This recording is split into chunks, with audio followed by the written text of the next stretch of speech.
You ask Tiger to solve. This deals with linear equations with one unknown.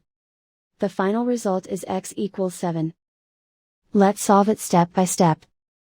Simplify the expression. Expand the parentheses. Simplify the arithmetic. Combine like terms. Group all constants on the right side of the equation. Add 49 to both sides. Simplify the arithmetic.